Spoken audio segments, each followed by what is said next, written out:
Content is for adult collectors of the hobby and a general audience of 13 years or older.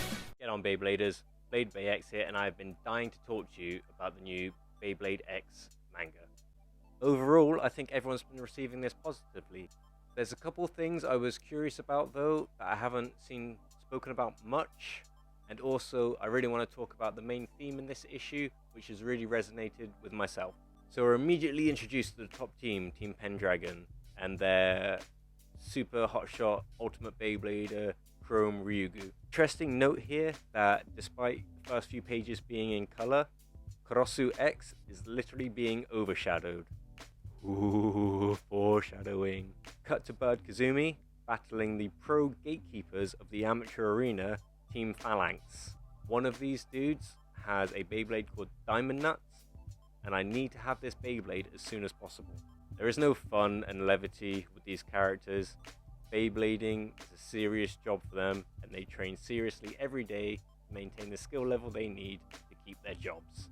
Bird working hard for the last month hasn't really been enough to contend with them, and after beating Bird, their leader pulls out a bespoke Beyblade crusher and crushes Bird's Beyblade like this is something he wouldn't get a slap for.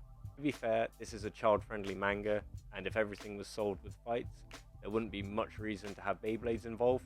I doubt the original Bakuten Shoot series would have picked up much after episode 1 if everyone just decided to slap Carlos for trying to steal their Beyblades. Anyway, now Bladeless, Bird's team decide to kick him while he's down and disband, saying that he has no talent and they'll never become pros. We can really see here how important Beyblading is to Bird and how much he wants to become a pro.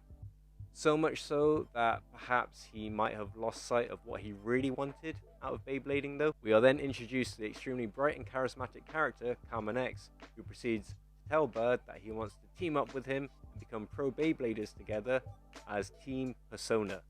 Whilst Bird is still confused with the situation, Carmen X then goes on to challenge Team Phalanx using the Dran Sword Beyblade that we saw earlier with Chrome Ryuga. Spoiler alert, he smashes them. Shocking everyone, especially Bird, Carmen X preaches that the Beyblader having the most fun is the Beyblader that's the strongest and is going to win. The action in these scenes is fantastic. The art style really lends itself to the high pace that these battles are supposedly happening at.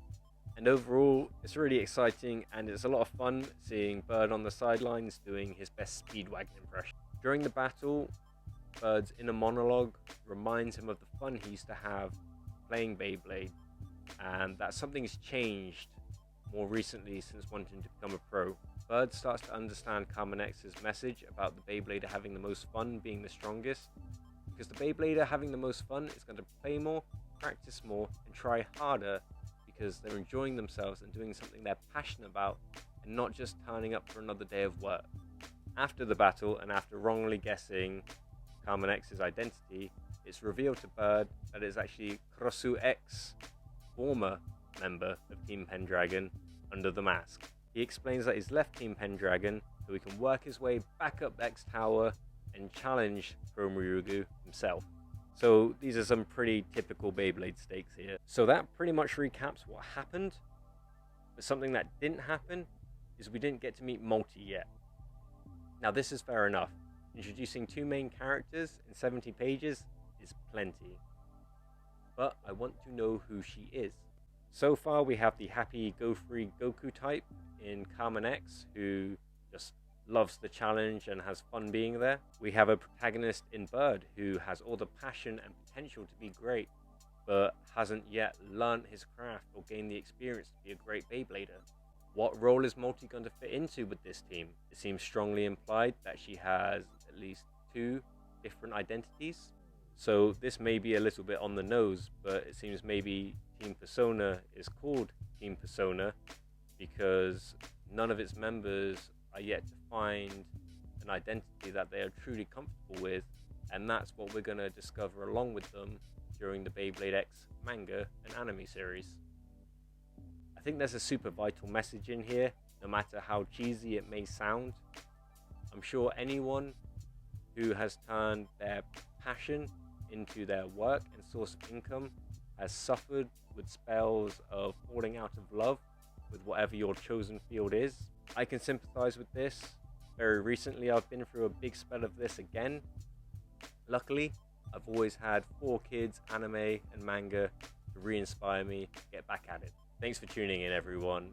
If you've enjoyed my rambling, please hit the like buttons.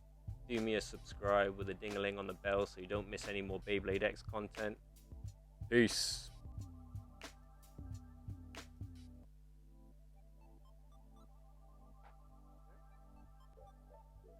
Meow, meow.